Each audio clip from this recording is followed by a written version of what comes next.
Dr. Gray's office, all to myself. Let's see if we can figure this guy out.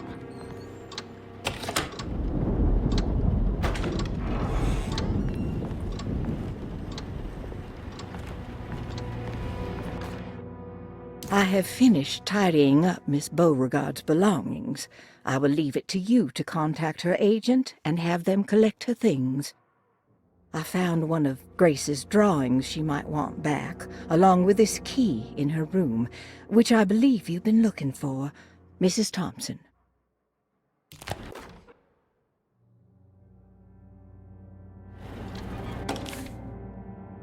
This is where McCarthy has hidden my favorite young. It's very important.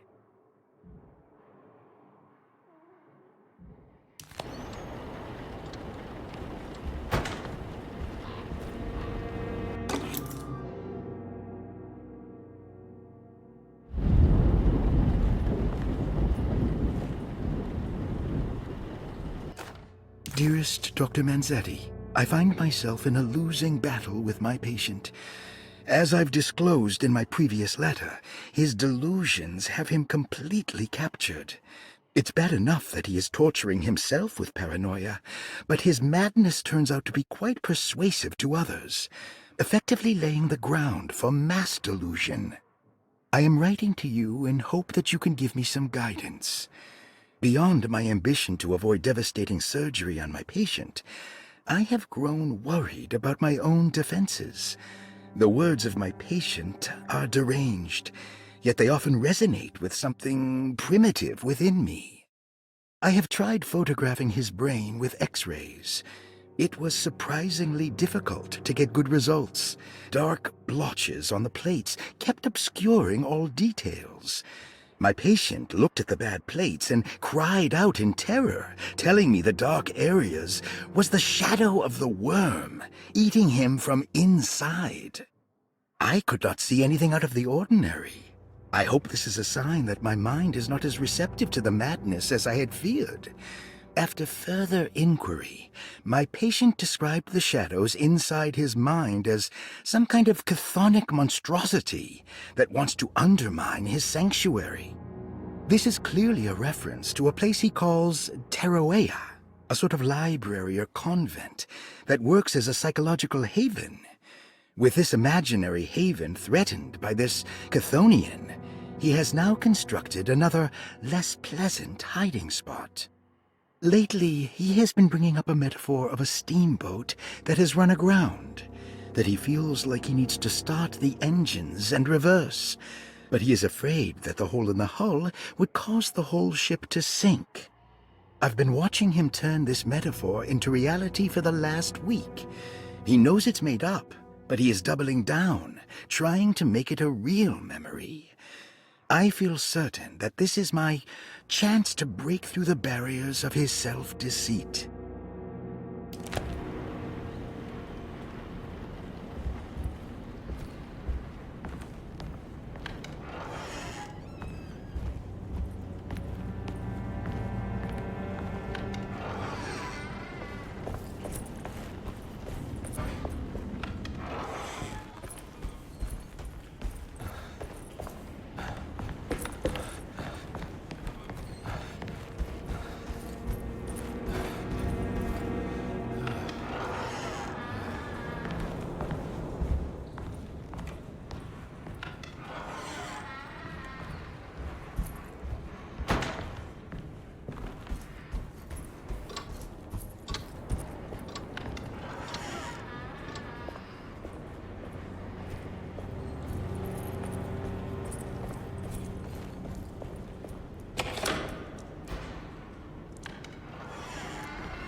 key.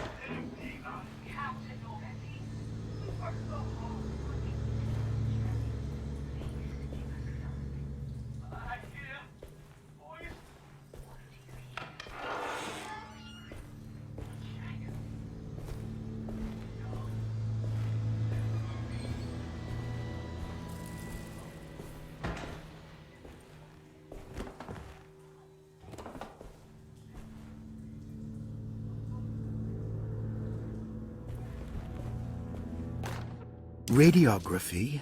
Patient Jeremy Hartwood. Date June 14, 1930. Plates. Jeremy's skull proved difficult to capture properly. Partial radiographs worked best. A complete picture of the brain can be assembled by piecing 3 plates together. Observations. Even when looking at an assembled version, a shadow covers significant parts of Jeremy's brain. Possible tumor, but more likely that the equipment is failing. Jeremy reacted strongly to the pictures and claimed to see a giant clay worm eating and displacing his memories. Notes. While this exercise has left me nowhere closer to an answer, I feel confident that a Burkhardt lobotomy should sever all necessary parts.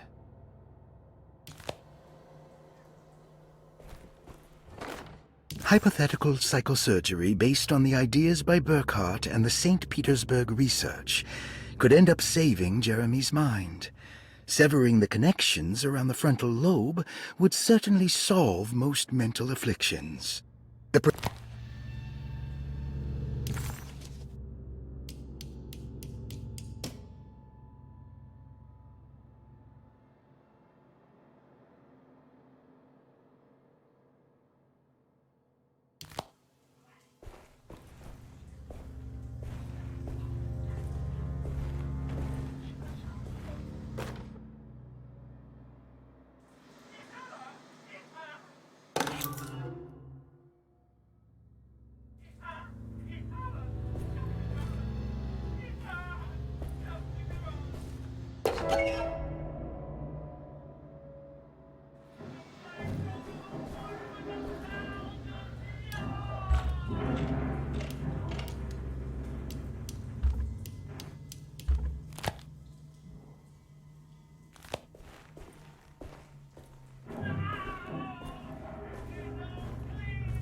You have to keep looking, Jeremy. Let him be, Lonnie. We have to know, Baptiste.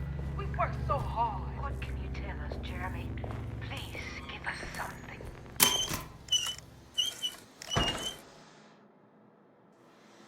Don't mind if I do.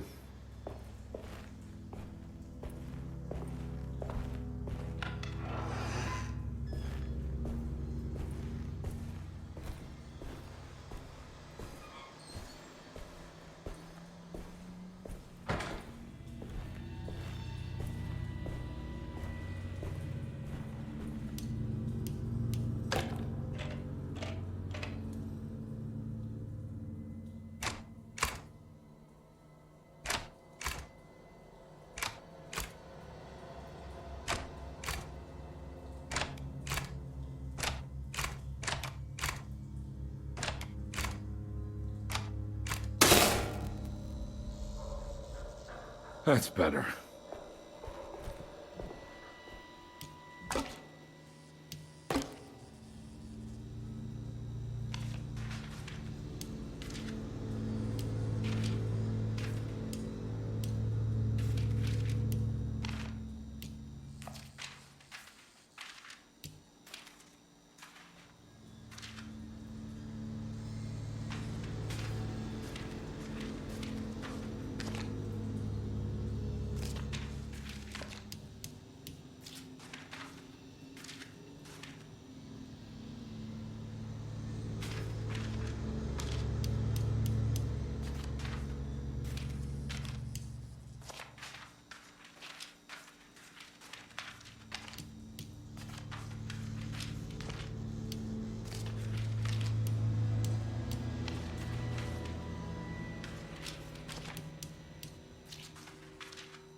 There's something missing.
Why does this keep happening? What am I supposed to do?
And we're back here. Well, perfect time to have a look around this place.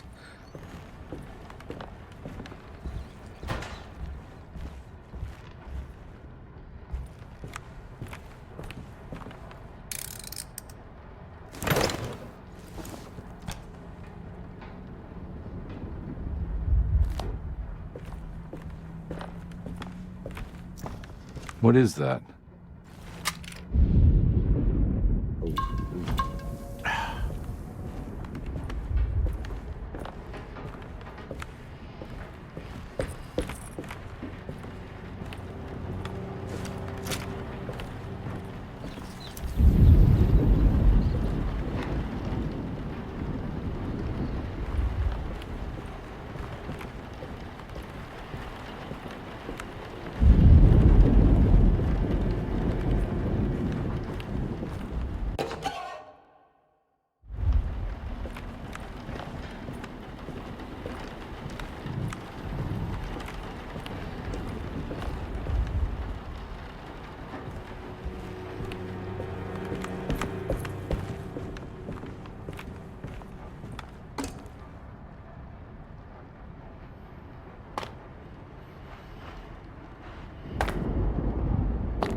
This is where Jeremy's hiding, right? Hello? Is anyone there? Jeremy? I need help! Wait.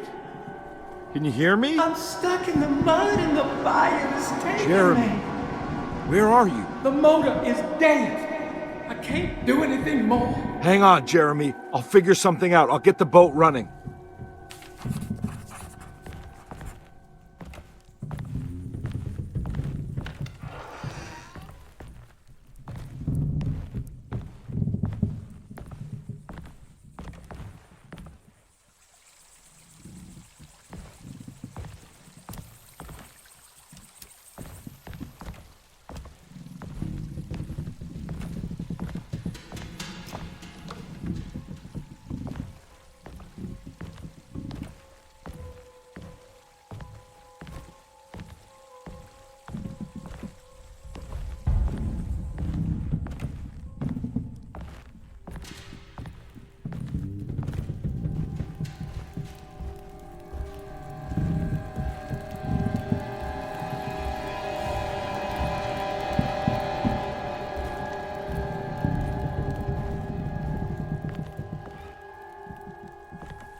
The boat's wedged itself right into the bayou.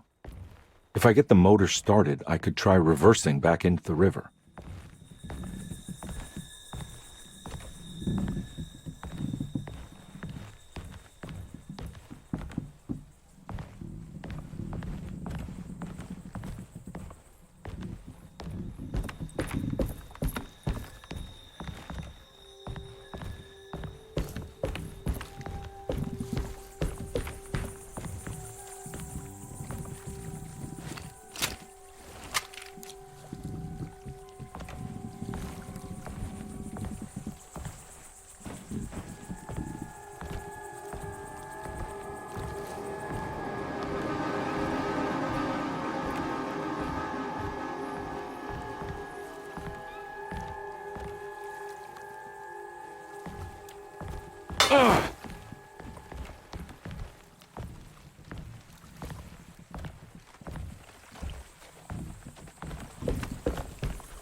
pretty weak. I just need something to break it.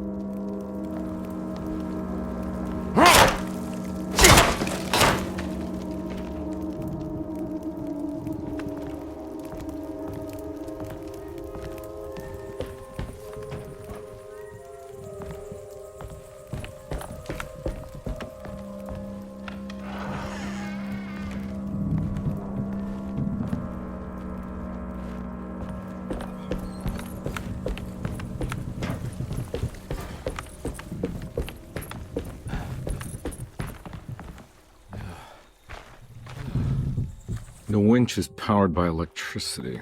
I need to find a way to turn it on before I can use it.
Jeremy, where are you?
This definitely needs fuel.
Whoa!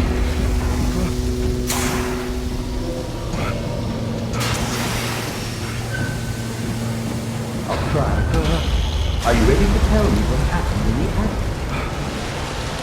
I put a rope around my neck, and then I strangled all life from my body.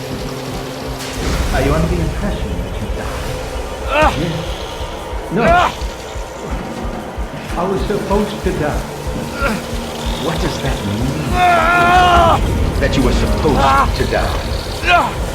I'm the catalyst. I had to die to make the story happen. What story? What are you referring to, Jeremy? 30 years ago, Frederic needed me to die. You're not making any sense, Jeremy. Come back. Find your focus. Hey! I cheated everyone. I didn't play my part. Hey! I escaped Hey! my doom. My destiny. Again, find Hey! your focus. Hey, I'm right here. What the hell is going on? Now everything is wrong. Nothing is in Hey! place. I'm right here! Calm down, Mr. Conby. What do you want? Were you not talking to Jeremy right now? I haven't seen Jeremy all day. Are you all right, Detective? No. Actually, I don't think so. Well, maybe. I'm gonna go look for Jeremy. Good. Let me know if you find him.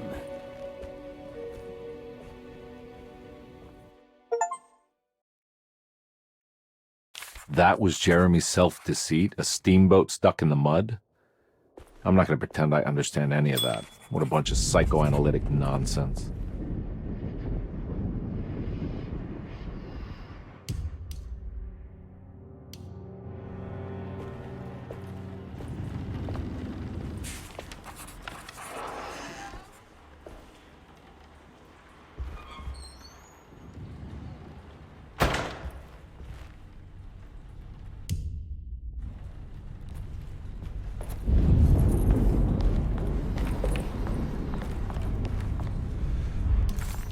Jeremy was calling out for help, but Conby couldn't.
Detective, am I glad to see you. Lock the door, will you? I don't think Dr. Gray would appreciate us snooping around. What's going on here? This feels so strange.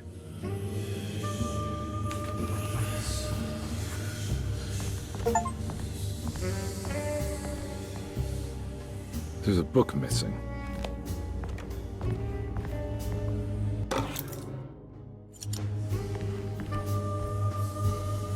Have you found anything?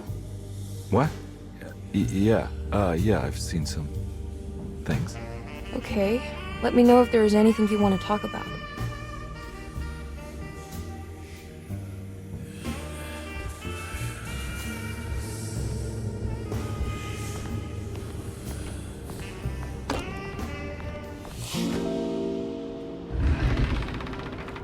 What did you do? I was just rearranging the books. Well, come on, let's check it out.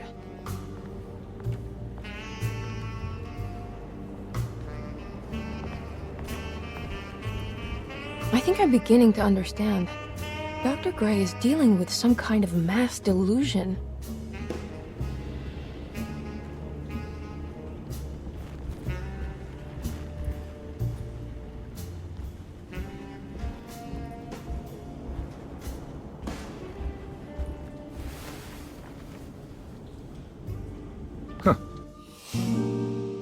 Has that been there this whole time?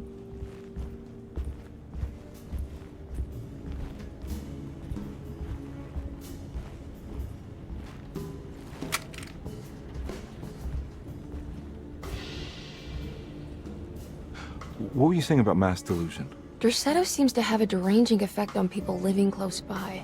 It has a history of creating cults devoted to some nature goddess. Even the name Derceto refers to the cult existing here before the Civil War. Derceto was the name of an ancient fertility goddess worshipped in Syria. Dr. Gray and his friends, however, seem to prefer the Black Goat of the Woods with 1,000 Young, or Shub-Nigroth. And that name can only have come from my uncle's twisted mind.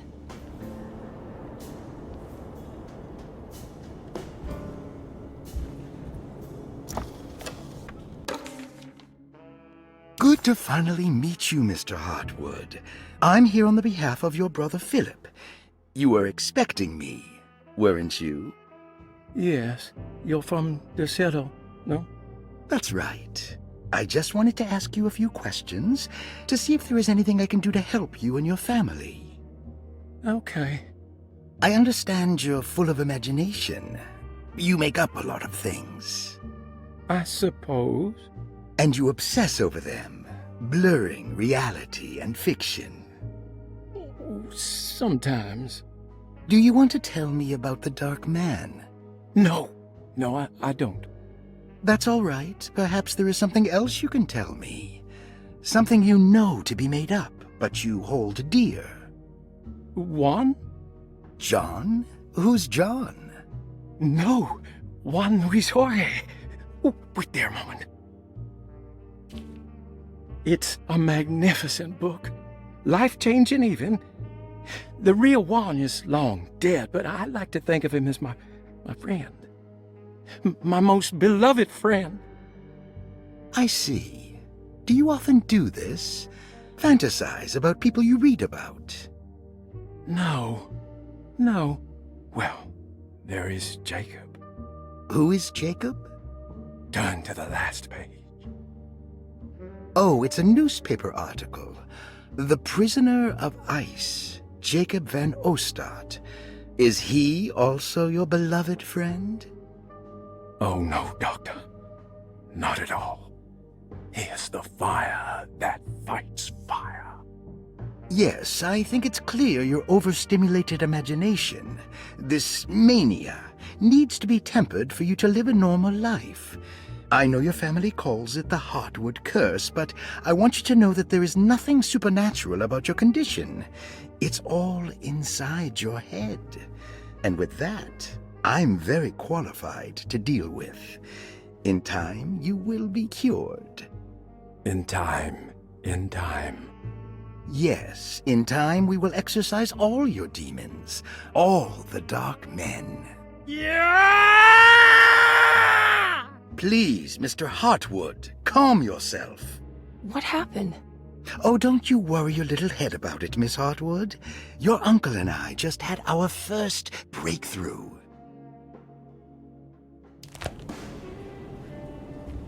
That mark on the floor looks like talisman positions, but from which direction should I look at it?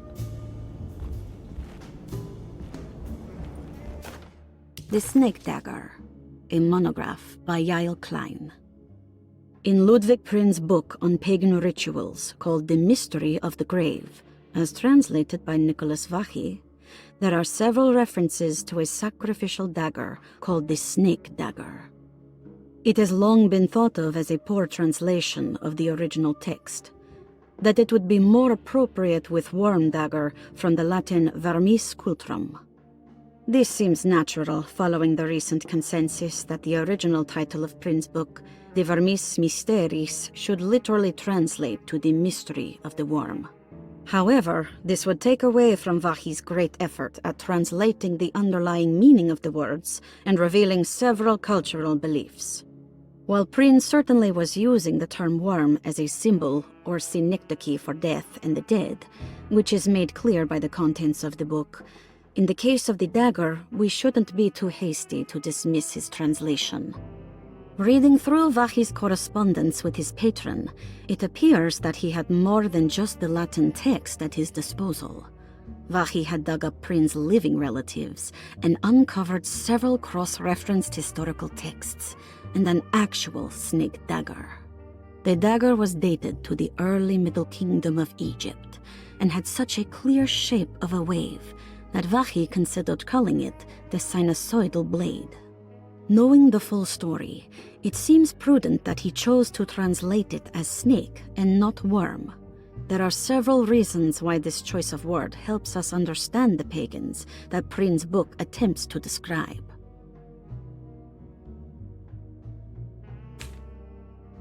The symbolic value of the shape becomes more apparent when reading about the use for the dagger. In the passage of possession and exorcism, we find the snake dagger poisons the poisoner within the victim and is therefore pacified. Where the literal text would tell us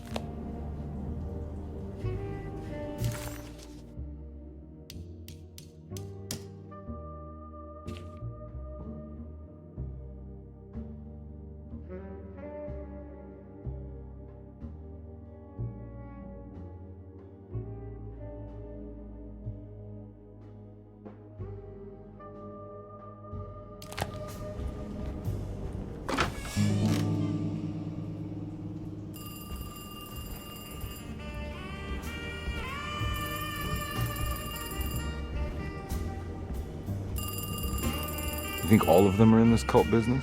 Even Jeremy? I'm not sure any of them have a choice at this point. We just need to find a way to stop all of this.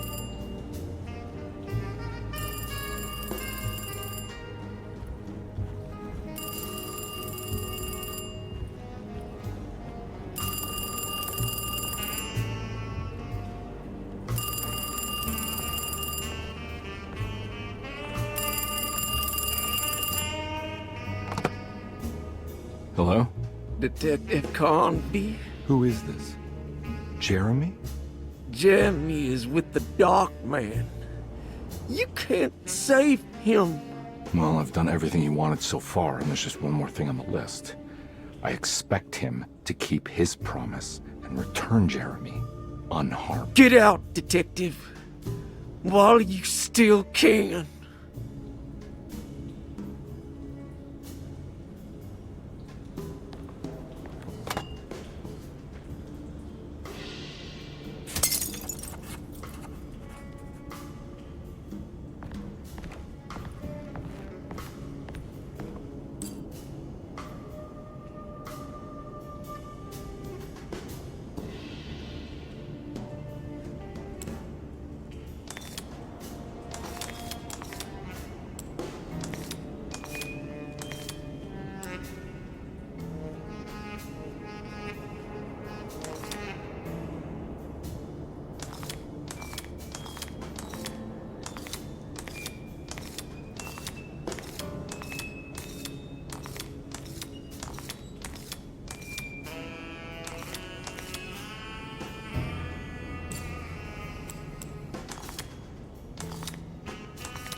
Hey.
You okay?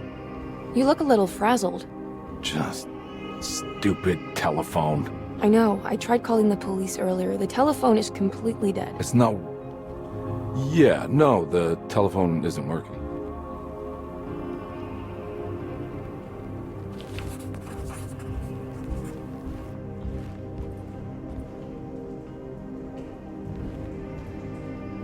Miss Hartwood, I think you're gonna want to see this. Is there something in the closet? Yeah, there is. You don't see the very obvious gate leading to whatever Jeremy's madness is serving up next? I don't understand. Are you making some kind of fashion metaphor? I'm sorry, I don't have time for this. Can you just tell me what you're doing? You don't see this! It's fine. It's fine. Catch you later. Are you going inside the closet? Yeah. You got a problem with that? No. Do what you think is right, Detective. Sorry, I didn't mean to. Goodbye, Miss Hartwood.